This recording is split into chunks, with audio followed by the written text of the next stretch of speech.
Hoje o nosso tema vai ser sobre o nascimento da sociologia, não é? Via ao intelectual Émile Durkheim. Segunda metade do século XIX, a Europa estava passando por algumas transformações. Segunda Revolução Industrial, greves operárias, alcoolismo, prostituição. E alguns pensadores viram a necessidade de se inventar uma ciência para estudar profundamente a sociedade, com o intuito de estabelecer novas regras,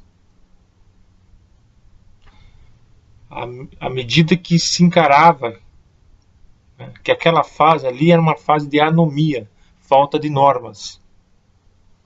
E aparece Émile Durkheim com seu livro Regras do Método Sociológico. Primeiro ele define que a sociologia tem que estudar a sociedade como se fosse coisa. Não se envolver nem na posição A, nem na posição B, nem na posição C.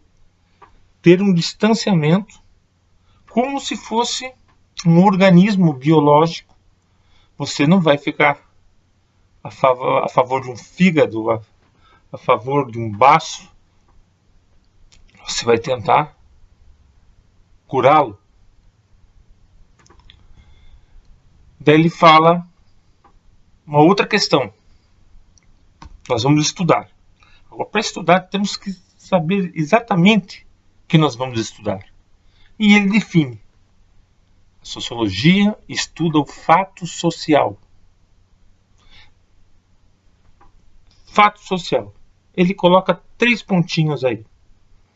Para ser social tem que ser geral. Não adianta ter um comportamento que cabe apenas a um indivíduo ou 2 indivíduos. Tem que ser geral para ser social, para ser objeto de estudo da sociologia. Tem que ser exterior. Como assim? Você não inventou, quando se nasceu já existia. Né? A língua é um fato social. A moeda é um fato social. Então tem que ser exterior. Vejam bem que a preocupação de Émile Durkheim é você envolver a subjetividade, a sua vontade e a sua visão de mundo. Ele queria que você se distanciasse disso. E a outra questão é que todo fato social ele é coercitivo. Não no sentido de violência física. Ele se impõe ao indivíduo até no aspecto moral. Se você está vestido de forma que sai do padrão do seu grupo, as pessoas vão rir de você, vão oferecer certa pressão. Você acaba aderindo ao comportamento do grupo. Tá bom?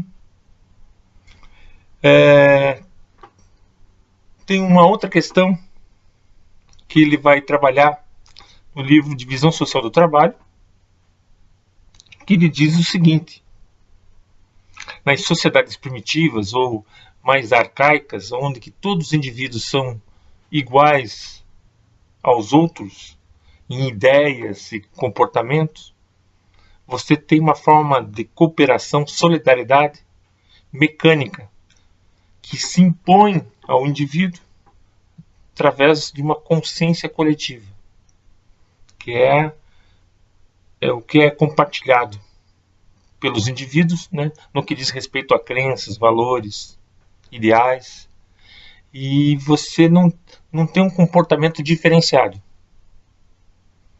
Geralmente é o grupo realmente que determina, né, e você sente a pressão. Já na sociedade industrializada, que existe divisão do trabalho, principalmente técnica do trabalho, cada um faz uma tarefa. Então, apesar de existir uma consciência coletiva, o que une as pessoas, a solidariedade, chama-se orgânica. Um necessita do outro, certo?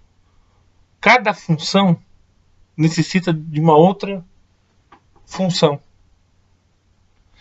Esse tipo de união, solidariedade, ele chama de orgânica, porque ele compara a sociedade como um organismo vivo, que cada órgão faz a sua função para manter o organismo, não é?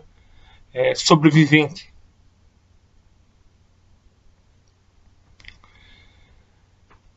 E, para encerrar, ele teve uma preocupação que foi inédita para uma ciência social. Ele se preocupou com suicídio. Por que as pessoas cometem suicídio? Que tipo de suicídio?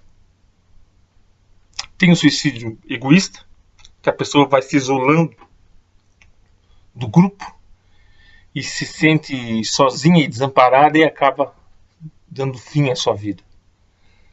Durkheim não entendia o suicídio individual. Ele sempre dizia que o suicídio tem uma relação com o social, seja pela presença desse social ou pela ausência.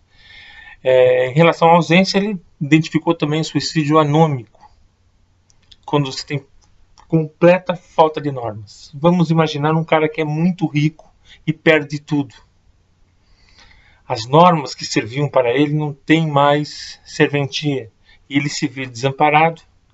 Não tem o coletivo que regula o indivíduo. Não tem mais. E ele dá fim à vida. E o último suicídio que ele estudou é altruísta, quando o grupo exerce muita influência e o sujeito não aguenta a pressão e dá fim à vida. Esse foi um esboço das ideias de Émile Durkheim. Obrigado pela paciência. Tchau, tchau.